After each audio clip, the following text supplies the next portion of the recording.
Today we're trying to make the car a little bit more presentable. So to kind of recap where we're at, I just finished wrapping kind of the two final wide body pieces, so those are all done. I need to get them back on the car now. So this is all wrapped.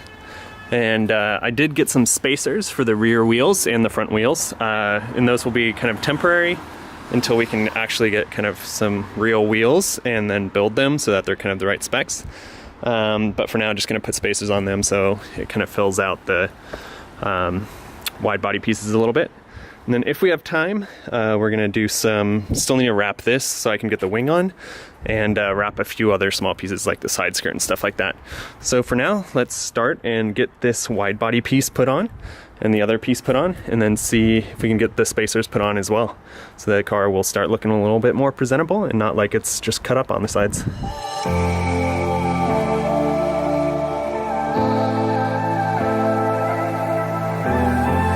And there it is, all bolted in. Feels nice and solid on there. It's looking really good. Now let's get the other side on. All right, we got the driver's side over fender piece on now, and so super happy to have these pieces back on. It's looking great, all vinyl wrapped, all one color. So now to get the spacers on, and so basically I have a 2-inch and a 1-inch spacer for the back. I'm going to be stacking spacers, and then a 1-inch spacer for the front. And I'm only going to have these on temporarily until I kind of get new wheels for this thing. Yeah, if you want to know more about spacers, and there's a lot of kind of like information around the internet about like, oh, they're bad and stuff like that.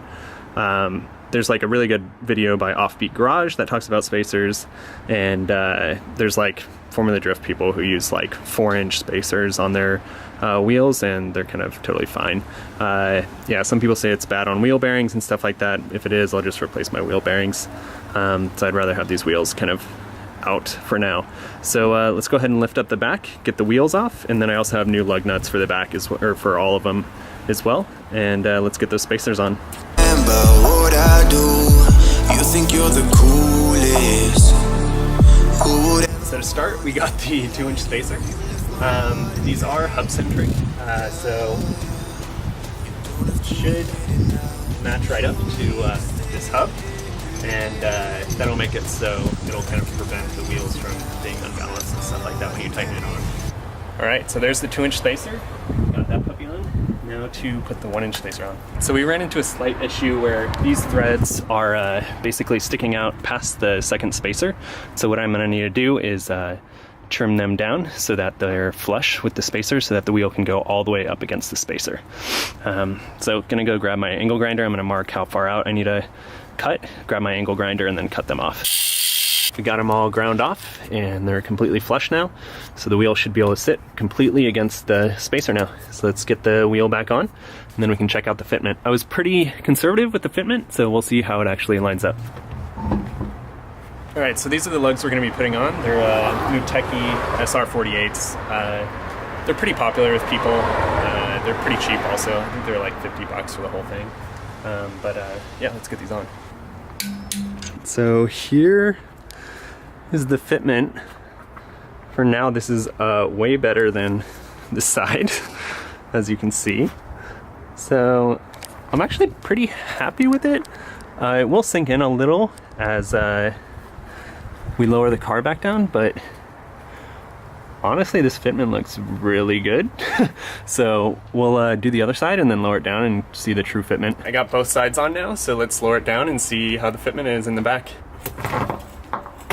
Alright, so here it is. It's not crazy fitment, but I was kind of trying to go a little conservative with it because I didn't want it to rub, as this is kind of temporary, but already it looks so much better like this than it did with the massive gap. Dang, and you can see the tire from the back. That's insane. Yeah, this is looking way better. It's actually looking wider now. Yeah, this is awesome. Time to put some spacers up on the front, and then it should be all good in terms of the wheel spacers. So we got the front ones on now, and the fitment's looking way better. So you can see here, it's finally filling out the wheel arches a little bit more. So if I really wanted to, honestly, I could probably go another inch with the front one, but for now it's decent. Oh yeah, can probably go another inch with the front one. So when I build my actual wheels, I'll have to think about that for that, or I can just get a 2-inch spacer for the front. Then the back are looking real aggressive now. So this fitment's kind of acceptable for now, but yeah, super happy with it. I'm so close to being done with this kind of part of the car, or this stage or whatever. I basically just have to vinyl wrap the trunk, get the spoiler put back on. The spoiler's already vinyl wrapped. Vinyl wrap one little side panel. Is it? I forgot what that's called. Kicker panel? Oh, side skirt. And vinyl wrap one side skirt, and then kind of finish up kind of the swoop that I'm planning on doing. And if you haven't seen that, you can check out my Instagram and see what kind of the plan is for that, for the full vinyl wrap. So thanks so much for watching. Go ahead and like and subscribe, and I'll see you later. Bye.